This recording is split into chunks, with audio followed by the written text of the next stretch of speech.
അങ്ങനെ ഇരാൻ്റെ ഫ്രണ്ട് എറിക്സി ഓടിപ്പോകുന്നത് കണ്ടിട്ട് അവർക്ക് എന്താ അവിടെ പണി? ഇനി ഇവിടെ എറിക്സി കമ്പനിയിലെ വാഷ്റൂമിൽ കയറി കരച്ചിലോടെ കരച്ചിൽ. അവൾ അങ്ങനെ പൊട്ടി പൊട്ടി കരയാണ്. എന്നിട്ട് അവൾ അവളുടെ സീറ്റിൽ വന്നിരിക്കും. ആദ്യം അവളെ കെയർ ചെയ്തിരുന്ന ഒരുത്തി വന്നിട്ട് അവൾക്കൊരു പണി കൊടുക്കും. അതിൽ അടുത്ത ആൾ വന്നിട്ട് വേറെയും കൊടുക്കും. അതിൻ്റെ പിന്നാലെ അടുത്ത ആളും വരും. അവൾ അതും നോക്കി ഒന്ന് നെടുവീർപ്പിട്ടിട്ട് ഓരോന്ന് എടുത്ത് ചെയ്യാൻ തുടങ്ങും. അതിൽ കമ്പനി സ്റ്റാഫ് വന്നിട്ട് പറയും, എറിക്സി നിന്നെ കൊച്ചുമുതലാളി വിളിക്കുന്നുണ്ട്, നിനക്ക് വേണ്ടി കാത്തു നിൽക്കണേ, വേഗം വാ. അതിൽ അവൾ അതവിടെ വെച്ചിട്ട് അങ്ങോട്ട് പോകും. അത് കണ്ട് നേരത്തെ പണി കൊടുത്തവരൊക്കെ വീണ്ടും സംശയിച്ച് നിൽക്കാണ്. ഇവിടെ ഷാവോ എറിക്സിൻ്റെ CV നോക്കിയിരിക്കുന്നുണ്ട്. അതിൽ എറിക്സി വരും. എനിക്ക് നിന്നോട് കുറച്ച് കാര്യങ്ങൾ ചോദിക്കാനുണ്ട്, ഇവിടെ ഇരിക്കൂ എന്നും പറഞ്ഞ് അവൾക്കൊരു സോഫ കാണിച്ചു കൊടുക്കും. അങ്ങനെ എറിക്സി അവിടെ ഇരിക്കും. ഷാവോയും അവിടെ ഇരിക്കും. എന്നിട്ട് ചോദിക്കും, നീ ലൂവേവേവേ അല്ലല്ലോ? അത് കേട്ട് അവളൊന്ന് ഞെട്ടി. എന്നിട്ട് അവൾ അല്ല എന്ന് മറുപടി പറയും. അത് കേട്ട് ഷാവോ ഒന്ന് ചിരിച്ചിട്ട്, പിന്നെ നീ എന്തിനാ ഇൻ്റർവ്യൂവിൻ്റെ ടൈമിൽ കള്ളം പറഞ്ഞത്? അത് പിന്നെ എന്നോട് ഇൻ്റർവ്യൂവേഴ്സ് ചോദിച്ചു ഞാൻ ഏതെങ്കിലും ഗെയിം കളിക്കുന്നുണ്ടോ എന്ന്. ആ സമയത്ത് ഞാൻ ഒരു കളിയും കളിക്കുന്നില്ലായിരുന്നു. പെട്ടെന്ന് അവർ ചോദിച്ചപ്പോൾ ഞാൻ എൻ്റെ റൂംമേറ്റിൻ്റെ ഡീറ്റെയിൽസ് പറഞ്ഞു കൊടുത്തതാ. എന്നിട്ട് അവളൊന്ന് ഞെട്ടിയിട്ട്, അപ്പോൾ നിങ്ങൾ എന്നെ സെലക്ട് ചെയ്തത് ഞാൻ ലൂവേവേ ആണെന്ന് പറഞ്ഞതുകൊണ്ട് മാത്രമാണോ? അവൻ ചിരിച്ചുകൊണ്ട്, അങ്ങനെയും പറയാം. അത് കേട്ട് എറിക്സിക്ക് വീണ്ടും സങ്കടം വരാൻ തുടങ്ങും. അപ്പോൾ അവൾ നിൻ്റെ റൂംമേറ്റ് ആണല്ലേ? അപ്പോൾ പിന്നെ ക്യൂങ് യൂണിവേഴ്സിറ്റിയിലാണ് അവൾ പഠിക്കുന്നത്. അവൾ ശരിക്കുമുള്ള പേരെന്താ? അതിൽ എറിക്സി ദേഷ്യം പിടിച്ച് ചാടി എണീറ്റിട്ട്, സർ ഇത് വർക്ക് സംബന്ധമായിട്ടുള്ള ഒരു ക്വസ്റ്റ്യനുമല്ലല്ലോ, സോ ഞാൻ പോകുകയാണ് എന്നും പറഞ്ഞ് അവൾ വേഗം പോകും. വേവേൻ്റെ ഡീറ്റെയിൽസ് കുറച്ച് കിട്ടിയപ്പോൾ ഷാവോ ഹാപ്പിയായി. ഇവിടെ എറിക്സി ദേഷ്യത്തോടെ അവളുടെ സീറ്റിൽ വന്നിരുന്ന് നേരത്തെ കൊടുത്ത വർക്ക് ചെയ്യാൻ വേണ്ടി ഫയൽ എടുത്തതും ആ പണി കൊടുത്ത പെണ്ണുങ്ങളെല്ലാം ഓടി വന്നിട്ട്, ഇനി ഞങ്ങൾ തന്നെ ചെയ്തോളാം, ഞങ്ങളിപ്പോൾ ഫ്രീ ആയി എന്നും പറഞ്ഞ് എല്ലാവരുടെയും വർക്ക് എടുത്തോട്ട് പോയി. അത് കണ്ട് എറിക്സി മനസ്സിൽ പറയും, എറിക്സി നീ ഒരു കഴിവുമില്ലാത്ത പെണ്ണാണോ? ഗെയിമിലെ സ്പൗസും ഈവൻ ഈ ജോബും അങ്ങനെ നീ ആഗ്രഹിച്ച എല്ലാം നിനക്ക് കിട്ടുന്നത് വേവേനെ കൊണ്ട് മാത്രമാണ്. എന്നിട്ട് അവൾ ദുഃഖിച്ചിരിക്കണേ. ഇനി ടെക്കിൽ വേവേ നെയ്ക്ക് അവളെ വർക്കിൻ്റെ റിപ്പോർട്ട് കൊടുക്കണേ. എന്നിട്ട് അവൾ പറയും, നെയ് എനിക്കിന്ന് നേരത്തെ പോകണം. അതിന് നെയ് സമ്മതിക്കും. എന്നിട്ട് അവൾ പോകണേ. അവളിപ്പോൾ ഫുള്ള് സങ്കടത്തിലാണ്. നെയ്ക്കും അവളെ മുഖം കണ്ടിട്ട് സങ്കടം വരും. അങ്ങനെ അവൾ നേരത്തെ തന്നെ അവളുടെ ഫ്ലാറ്റിലെത്തി. അതിൽ എറിക്സിൻ്റെ റൂമിൽ എന്തൊക്കെയോ സൗണ്ട് കേട്ടിട്ട് വേവേ പോയി നോക്കും. ഇവിടെ എറിക്സി അവളെ സാധനങ്ങളെല്ലാം പാക്ക് ചെയ്യാണ്. അത് കണ്ടിട്ട് വേവേ അവളെ അടുത്തോട്ട് ഓടി വന്നിട്ട്, നീ എന്താ എറിക്സി ചെയ്യുന്നത്? എന്നാൽ എറിക്സി ഒന്നും മിണ്ടാതെ അവളെ ലഗേജും എടുത്തുകൊണ്ട് പോകും. വേവേ അവളെ പിന്നാലെ വന്നിട്ട്, എറിക്സി നിന്നോടാ ചോദിച്ചത്? എനിക്കറിയാവുന്ന ഒരു സീനിയേഴ്സ് താമസിക്കുന്ന സ്ഥലത്ത് ഒരു ഒഴിഞ്ഞ ബെഡുണ്ടെന്ന് പറഞ്ഞു, ഞാൻ അങ്ങോട്ട് പോകുകയാണ്. എറിക്സി നീ അടങ്ങി നിൽക്ക്, ഞാൻ പറയുന്നതൊന്ന് കേൾക്ക്. അതിൽ എറിക്സി ദേഷ്യം പിടിച്ചുകൊണ്ട് വേവേനോട് ചോദിക്കും, നീയാണല്ലേ കേവോനോട് ആ ഗെയിം കളിക്കുന്ന ആൾ ഞാനാണെന്ന് പറഞ്ഞത്? നിനക്കെന്നെ നാണം കെടുത്തിട്ട് മതിയായില്ലേ? അത് കേട്ട് വേവേ ഷോക്കായിക്കൊണ്ട്, ഒരിക്കലുമല്ല, ഞാൻ കേവോനോട് നിന്നെപ്പറ്റി ഒന്നും പറഞ്ഞിട്ടില്ല. അവൻ എന്നെ തെറ്റിദ്ധരിച്ചിരിക്കുകയായിരുന്നു. ഞാൻ ഗെയിമിൽ അവനോടും അല്ലാതെ നെയ്നോടും ഇഷ്ടപ്പെടുകയാണെന്ന് ഞാൻ അതിനെപ്പറ്റി അവനോട് പറഞ്ഞു. നിന്റെ കാര്യം ഞാൻ ഒന്നും പറഞ്ഞിട്ടില്ല. അവൻ നീയാണെന്ന് ഗസ് ചെയ്തതാകും. അത് കേട്ട് എറിക്സി ഒന്ന് കൂളായിട്ട്, സോറി വേവേ, നീ അങ്ങനെ ചെയ്യില്ലെന്ന് എനിക്കറിയാം. വേവേ നീ എന്നെക്കാളും നല്ല സുന്ദരിയാണ്, സ്മാർട്ടാണ്, എല്ലാവർക്കും വളരെയധികം ഇഷ്ടപ്പെടുന്ന ഒരു ക്യാരക്ടറാണ് നിൻ്റേത്. അതൊക്കെ എനിക്ക് നന്നായിട്ടറിയാം. ഞാൻ നിന്നോട് ഒരിക്കലും ഒന്നിനു വേണ്ടി ഫൈറ്റ് ചെയ്തിട്ടില്ല. പക്ഷേ ഞാൻ ഇഷ്ടപ്പെടുന്ന, എനിക്കിപ്പോൾ ഉള്ളതൊക്കെ നീയാണെന്ന് തെറ്റിദ്ധരിച്ചിട്ട് മാത്രമാണ് എനിക്ക് കിട്ടിയത്. എൻ്റെ ജോലി, ആളുകളുടെ കെയറിങ്, എന്തിനു പറയുന്നു, ഞാൻ ഇഷ്ടപ്പെടുന്ന പയ്യൻ വരെ നീയാണെന്ന് വിചാരിച്ചിട്ടാണ് എൻ്റെ അടുത്തോട്ട് വന്നത്. വേവേ ഞാൻ ഒരു കാര്യം കൂടി ചോദിച്ചോട്ടെ, എൻ്റെ സ്ഥാനത്ത് നീയാണെങ്കിൽ ഇപ്പോൾ എന്താ ചെയ്യുക? എന്നിട്ട് എറിക്സി കരഞ്ഞുകൊണ്ട് പറയും, ഞാൻ ഒരിക്കലും നിന്നെ കുറ്റപ്പെടുത്തില്ല, പക്ഷേ എനിക്കറിയില്ല ഞാൻ ഇനി എങ്ങനെ നിന്നെ ഫേസ് ചെയ്യുമെന്ന്. അത് കേട്ട് വേവേക്കും സങ്കടം കൊണ്ട് കണ്ണൊക്കെ നിറഞ്ഞ്. എന്നിട്ട് എറിക്സി അവളെ ബാഗിൽ നിന്ന് ക്യാഷ് എടുത്ത് കൊടുത്തിട്ട്, ഇതാ ഞാൻ നിനക്ക് തരാനുള്ള ക്യാഷ് എന്നും പറഞ്ഞ് അവൾ അത് അവിടെ വെച്ചിട്ട് പോവുകയാണ്. എറിക്സി നീയല്ലേ പറഞ്ഞത് ഇതൊക്കെ സംഭവിച്ചതിന് കാരണം ഞാനാണെന്ന്? അപ്പോൾ പിന്നെ നീയല്ല ഇവിടുന്ന് പോകേണ്ടത്, ഞാനാണ് എന്നും പറഞ്ഞ് വേവേ അവിടെ നിന്ന് ഇറങ്ങിപ്പോവുകയാണ്. എറിക്സി ഇവിടെ അതൊക്കെ കണ്ട് കരയാണ്. എന്നിട്ട് വേവേ അവൾക്ക് കേക്കൊക്കെ കൊണ്ടുവന്നതൊക്കെ ആലോചിച്ച് പൊട്ടിക്കരയാണ്. എന്നാൽ സെയിം അവസ്ഥയാണ് ഇവിടെയും. വേവേ എറിക്സി പറഞ്ഞതൊക്കെ ആലോചിച്ച് കരയാണ്. എന്നിട്ട് അവൾ ഫോൺ എടുത്ത് നെയ്ക്ക് വിളിക്കും. അങ്ങനെ നെയ് അവളെയും കൊണ്ട് അവൻ്റെ വീട്ടിലോട്ട് വരാണ്. നെയ് ഞാൻ നിന്നെ ബുദ്ധിമുട്ടിപ്പിച്ചോ? നിൻ്റെ വർക്ക് കഴിഞ്ഞിട്ടില്ലെങ്കിൽ നീ അത് ചെയ്തോളൂ, എനിക്ക് കുറച്ച് നേരം തനിച്ചിരിക്കണം. അതിൽ നെയ് ശരിയെന്നും പറഞ്ഞ് അവൻ പോകും. അങ്ങനെ നെയ് അവൻ്റെ വർക്ക് ചെയ്തുകൊണ്ടിരിക്കുകയാണ്. വേവേ ആണെങ്കിൽ ഒറ്റയ്ക്ക് ഇവിടെ ഇരുന്ന് ഓരോന്ന് ആലോചിച്ച് കൂട്ടാണ്. കുറച്ച് കഴിഞ്ഞ് വേവേ അവിടുന്ന് എണീറ്റിട്ട് നെയ്ൻ്റെ അടുത്തോട്ട് വന്ന് അവൻ്റെ മടിയിൽ തല വെച്ച് കിടക്കും. നെയ്ക്കും അവളെ കണ്ടിട്ട് നല്ല ടെൻഷൻ ആകുന്നുണ്ട്. എന്നിട്ട് അവൻ അവളെയും മടിയിൽ കിടത്തിയിട്ട് അവൻ്റെ വർക്ക് ചെയ്തുകൊണ്ടിരിക്കുകയാണ്. അവൾ അങ്ങനെ അവിടെ കിടക്കുന്നുമുണ്ട്. അങ്ങനെ കുറച്ച് കഴിഞ്ഞ് അവൾ എഴുന്നേറ്റിട്ട്, നിനക്കിപ്പോൾ എങ്ങനെയുണ്ട്? എറിക്സിക്ക് ഞാനും അവളും ഒരുമിച്ച് നിൽക്കുന്നത് ഇഷ്ടമല്ല, അതുകൊണ്ട് ഞാൻ മാറിക്കൊടുത്തു. അതിൽ നെയ് ഒന്ന് അവളെ തല ഒടിയിട്ട്, സാരമില്ല, എല്ലാം റെഡിയാകും, നമുക്ക് എന്തെങ്കിലും ഫുഡ് കഴിക്കല്ലേ എന്നും പറഞ്ഞ് അവൻ എഴുന്നേൽക്കാൻ നിൽക്കുമ്പോൾ, നെയ്, നമ്മളും ഫ്യൂച്ചറിൽ അടി ഉണ്ടാക്കുമോ? ഒരിക്കലുമില്ല. അതെങ്ങനെ നിനക്ക് ഉറപ്പിച്ച് പറയാൻ പറ്റും? ബിക്കോസ് നമ്മളുടെ ഇടയിൽ എന്തെങ്കിലും പ്രോബ്ലം ഉണ്ടായി നമ്മളത് വഴക്ക് കൂടാതെ തന്നെ സോൾവ് ചെയ്യാൻ ശ്രമിക്കും. ഞാൻ എന്ത് ചെയ്താലും നീ എന്നോട് ദേഷ്യപ്പെടുകയില്ലേ? അതിൽ അവൻ തലയാട്ടിക്കൊണ്ട്, ഇല്ല, ഒരിക്കലും ദേഷ്യപ്പെടില്ല. അപ്പോൾ നമ്മൾ എന്നും ഹാപ്പി ആയിരിക്കുമല്ലേ? അതെ, ഞാൻ എറിക്സിൻ്റെ കാര്യത്തിലും അങ്ങനെ തന്നെ ആയിരുന്നു വിചാരിച്ചിരുന്നത്. ഞാനും അവളും എന്നും ഹാപ്പി ആയിരിക്കുമെന്ന്. വേവേ, എറിക്സ് നിൻ്റെ ലൈഫിലെ ചെറിയ ഒരു ഭാഗം മാത്രമാണ്, പക്ഷെ ഞാൻ നിൻ്റെ എല്ലാമാണ്. അത് കേട്ട് വേവേ ഹാപ്പി ആയിക്കൊണ്ട് ചിരിക്കണേ. എന്നിട്ട് അവരങ്ങനെ പരസ്പരം നോക്കിക്കൊണ്ടിരിക്കും. വേവേ, ഞാൻ നിന്നെ ഇതുവരെ കരയിപ്പിച്ചിട്ടില്ല. നീ വേറെ ആർക്കും വേണ്ടി ഇനി കരയുകയും ചെയ്യരുത് എന്നും പറഞ്ഞ് നെയ് അവളെ ഒന്ന് കിസ് ചെയ്യും. വേവേ ഹാപ്പിയായി. എന്നിട്ട് അവൾ പറയും, എനിക്ക് വിശക്കുന്നു, ഞാൻ ഒന്നും കഴിച്ചിട്ടില്ല. എന്നാൽ വാ, നമുക്ക് എന്തെങ്കിലും ഉണ്ടാക്കാം. അങ്ങനെ അവർ ഒരുമിച്ച് ഫുഡ് ഉണ്ടാക്കുകയാണ്. എന്നിട്ട് അവരത് കഴിക്കുമ്പോൾ വേവേ പറയും, നെയ്, എനിക്ക് കുറച്ചുകൂടെ ക്യാഷ് കടം തരുമോ? എനിക്ക് വേറെ ഒരു സ്ഥലത്തോട്ട് താമസം മാറാൻ എൻ്റെ അടുത്തുള്ള ക്യാഷ് തികയില്ല. അത് കേട്ട് നെയ് പറയും, നീ എന്തിനാ വേറെ സ്ഥലത്തോട്ട് പോകുന്നത്? നിനക്ക് ഇവിടെ താമസിക്കാം. അത് കേട്ട് വേവേ അന്തം വിട്ട് നിൽക്കണേ. നാളെ ഞാൻ എൻ്റെ പാരൻസിൻ്റെ അടുത്തോട്ട് മാറിക്കോളാം. ഇന്ന് ഇത്ര ലേറ്റ് ആയില്ലേ, ഇനിയിപ്പോൾ പറ്റില്ല. വേണ്ട, അതൊന്നും വേണ്ട. അതിനർത്ഥം ഞാൻ എൻ്റെ പാരൻസിൻ്റെ അടുത്തോട്ട് പോകാതെ ഇവിടെ നിൻ്റെ കൂടെ താമസിക്കണമെന്നാണോ? അതല്ല ഞാൻ കാരണം നീ ഒരിക്കലും ബുദ്ധിമുട്ടരുത്. ശരിക്കും പറഞ്ഞാൽ നീ ഇവിടെ നിൽക്കുന്നതിൽ എനിക്ക് കുറച്ച് ടെൻഷൻ ഇല്ല. ഞാൻ അതിന് നിന്നെ ഒന്നും ചെയ്യാൻ വരില്ല. അതിൽ നീ ഒരു കള്ളച്ചിരി ചിരിച്ചിട്ട്, ഞാൻ അതല്ല ഉദ്ദേശിച്ചത്.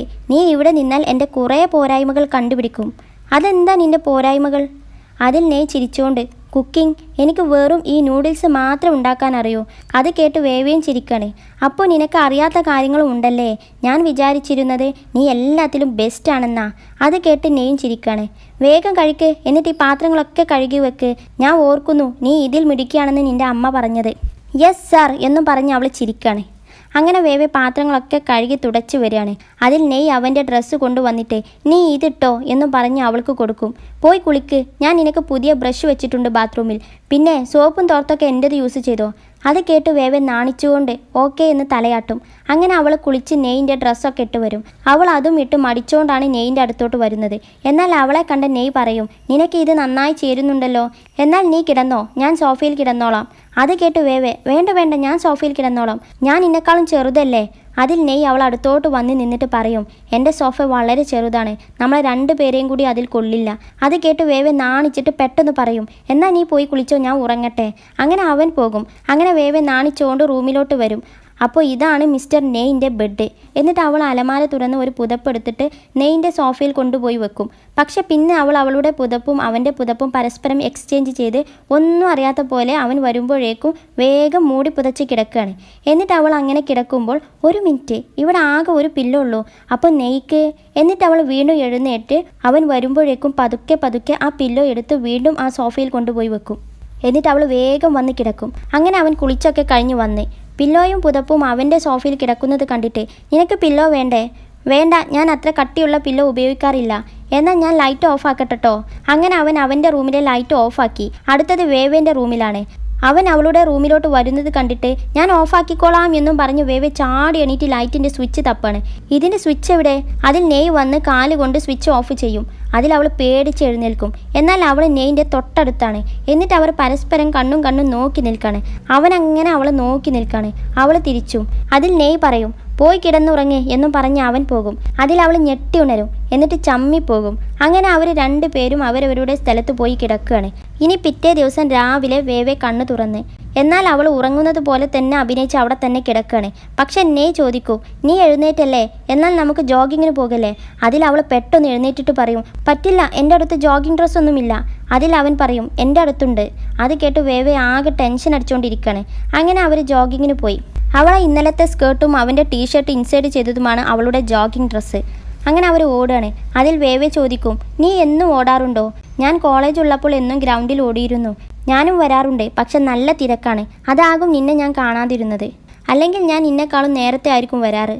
അത് കേട്ട് വേവേ ഒന്ന് സ്റ്റക്കായി ചിരിച്ചുകൊണ്ട്, പക്ഷെ ഞാൻ നിന്നെ കണ്ടിട്ടുണ്ടെന്ന് മെല്ലെ പറയും. എന്നിട്ട് അവളത് ഓർക്കും. അങ്ങനെ അവർ ജോഗിംഗ് ഒക്കെ കഴിഞ്ഞ് വരുമ്പോൾ നെയ് ചോദിക്കും, ബ്രേക്ക്ഫാസ്റ്റ് വീട്ടിലുണ്ടാക്കണോ അതോ പുറത്തുനിന്ന് കഴിച്ചിട്ട് പോകണോ? അതിൽ അവൾ പെട്ടെന്ന് പറയും, പുറത്തുനിന്ന്. അത് കേട്ട് അവൻ തന്നെ ഞെട്ടിയിട്ട് അവളെ ഒന്ന് നോക്കും. അതിൽ അവൾ പറയും, നിൻ്റെ ലുക്കും നീ ഉണ്ടാക്കുന്ന നൂഡിൽസും നല്ല വ്യത്യാസമുണ്ട്. ടേസ്റ്റ് അത്ര പോരാ. നീ അപ്പോഴേക്കും കുറ്റമൊക്കെ കണ്ടുപിടിക്കാൻ തുടങ്ങിയോ? ഏയ് അതല്ല, ഞാൻ എന്നാൽ ഒരു സത്യം പറയാം. എനിക്കറിയാവുന്ന നല്ലൊരു റെസ്റ്റോറൻ്റ് ഉണ്ട്, നമുക്ക് അവിടെ നിന്ന് കഴിക്കാം എന്നും പറഞ്ഞ് വേവേ അവൻ്റെ കയ്യും പിടിച്ച് വലിച്ചു കൊണ്ടുപോവുകയാണ്. ഇനി ഇവിടെ യോയോ ടീമും ഷാവും കൂടി ഫുഡ് കഴിച്ചുകൊണ്ടിരിക്കുകയാണ്. അതിൽ ഒരുത്തി പറയും, ഒരു കാര്യം പറയാനുണ്ട്. നമ്മുടെ കൂടെ ഗെറ്റ് ടുഗദറിന് ഉണ്ടായിരുന്ന ഒരുത്തി ലൂവേവേ പറഞ്ഞ കോളേജിൽ അവളെ അന്വേഷിച്ചത്രേ. അങ്ങനെ ഒരാളെ തന്നെ അവൾക്ക് കണ്ടെത്താൻ പറ്റിയിട്ടില്ല. എനിക്ക് അപ്പോഴേ ഉറപ്പുണ്ടായിരുന്നു.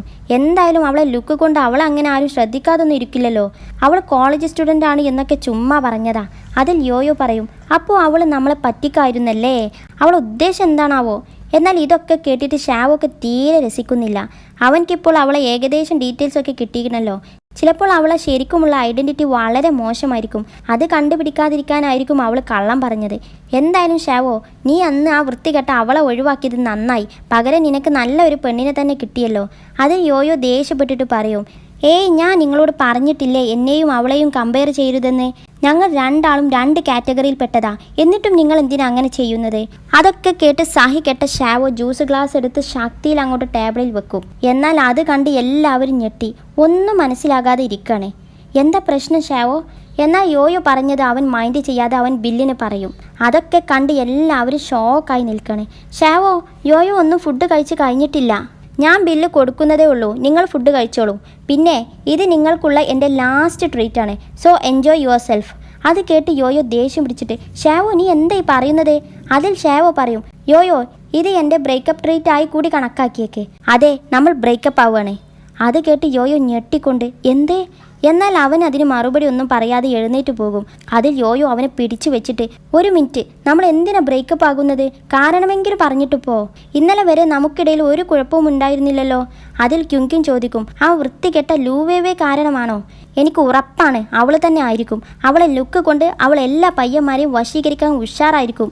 അത് കേട്ട് ഷാവു പൊട്ടിത്തെറിച്ചിട്ട്, ഒന്ന് നിർത്തോ? നിങ്ങൾക്കൊരു ബോറടിയുമില്ലേ?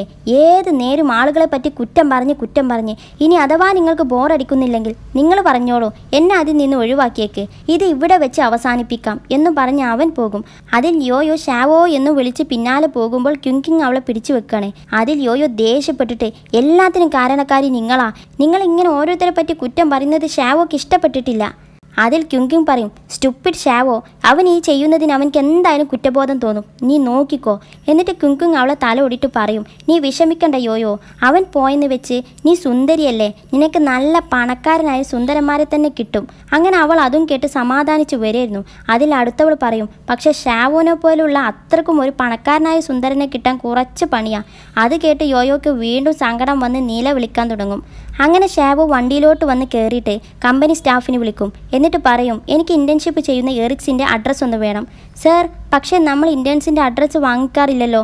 അതൊന്നും എനിക്കറിയണ്ട, എനിക്ക് എങ്ങനെയെങ്കിലും വാങ്ങിത്താ. പിന്നെ എനിക്ക് വേണ്ടിയാ എന്ന് അവൾ അറിയരുത് കേട്ടോ എന്നും പറഞ്ഞ് അവന് വെക്കും. ഇവിടെ എറിക്സി വർക്കൊക്കെ കഴിഞ്ഞ് പോകാൻ നിൽക്കുമ്പോഴാണ് ആ സ്റ്റാഫ് വന്ന് പറയുന്നത്, എറിക്സി ഈ ഫോം ഒന്ന് ഫില്ല് ചെയ്ത് തന്നേ. ഇതെന്താ? ഇതോ? ഇവിടെ ഇൻറ്റേൺഷിപ്പ് കഴിഞ്ഞ് പോകുന്നവർക്കൊക്കെ ഞങ്ങൾ കുറച്ച് ബുക്സ് അയച്ചു കൊടുക്കാറുണ്ട്, അതിനു വേണ്ടിയാ. അതിൽ എറിച്ച് സംശയത്തോടെ, അതിനെന്തിനാ അയക്കുന്നത്? ഞങ്ങൾ പോകുമ്പോൾ ഇവിടെ നിന്ന് വാങ്ങിച്ചിട്ട് പോയാൽ പോരെ? ആ ക്വസ്റ്റ്യൻ കേട്ടിട്ട് ആ സ്റ്റാഫിനൊന്നും പറയാനില്ല. അതിൽ അവളെ ഒന്ന് നോക്കി പേടിപ്പിക്കും. അത് കണ്ട് എറിക്സി, 1 മിനിറ്റ്, ഞാൻ ഇപ്പോൾ ഫില്ല് ചെയ്ത് തരാം എന്നും പറഞ്ഞ് എഴുതി കൊടുക്കും. അങ്ങനെ ഷാവോ പോയിക്കൊണ്ടിരിക്കുമ്പോൾ അവൻ്റെ ഫോണിൽ മെസ്സേജ് വരുന്ന സൗണ്ട് കേട്ടിട്ട് അവൻ വണ്ടി സൈഡാക്കിക്കൊണ്ട് മെസ്സേജ് നോക്കുകയാണ്. എറിക്സി എഴുതി കൊടുത്ത ഫോറം ഫോട്ടോ എടുത്ത് ആ സ്റ്റാഫ് ഷാവോക്ക് അയച്ചു കൊടുത്തിട്ടുണ്ട്. എന്നിട്ട് അത് കണ്ട് അവൻ സന്തോഷിച്ചുകൊണ്ട് പോവുകയാണ്. ഇവിടെ വേവേ വർക്കൊക്കെ ചെയ്തുകൊണ്ടിരിക്കുമ്പോൾ ലിങ് കോൾ ചെയ്യും. അതിൽ വേവേ ആരുമില്ലാത്ത ഒരു സ്ഥലത്തോട്ട് പോയിട്ട്, ഹലോ ലിങ്, പറ, എന്താ വിശേഷം? വേവേ, നീയും എറിക്സിയും തമ്മിൽ എന്താ പ്രശ്നം? സിസിയാ എന്നോട് പറഞ്ഞത്. എറിക്സി ഇന്നലെ അവളോട് പറഞ്ഞത്ര കാര്യങ്ങളൊക്കെ. നീ അവിടെ നിന്ന് ഇറങ്ങിപ്പോയല്ലേ? ഇപ്പോൾ നെയ്ൻ്റെ കൂടെയാണോ നിൻ്റെ താമസം? ലിങ്, ഞാൻ എന്താ നിന്നോട് പറയേണ്ടതെന്ന് എനിക്കറിയില്ല. എനിക്കും എറിക്സിക്കും ഇതൊക്കെ മറക്കാൻ കുറച്ച് സമയം വേണം. അത് കേട്ട് ലിങ് അസ്വസ്ഥയായിട്ട്, വേവേ നീ എന്നെ പേടിപ്പിക്കല്ലോ, അത്രയ്ക്കും സീരിയസ് ആണോ കാര്യങ്ങൾ? എൻ്റെ വേവേ, നിനക്ക് ആ എറിക്സിൻ്റെ സ്വഭാവം അറിയില്ലേ? നീ അതൊന്നും കാര്യമായിട്ട് എടുക്കണ്ട.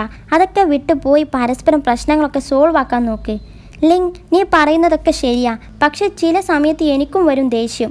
പിന്നെ കോളേജ് തുറന്നിട്ട് ഞാൻ ഡീറ്റെയിൽ ആയിട്ട് പറഞ്ഞു തരാം. ഓക്കെ ശരി, പക്ഷെ നിങ്ങൾ ജീവിതകാലം മൊത്തം തെറ്റി നിൽക്കാൻ ഞാൻ സമ്മതിക്കല്ലോ. അങ്ങനെ അവർ വെക്കും. എന്നിട്ട് വേവേ അതും ആലോചിച്ച് വിഷമിച്ചുകൊണ്ട് നിൽക്കുകയാണ്. അത് നെയ് കാണും. അതോടുകൂടി എപ്പിസോഡ് 24 കഴിഞ്ഞു. Thank you for watching.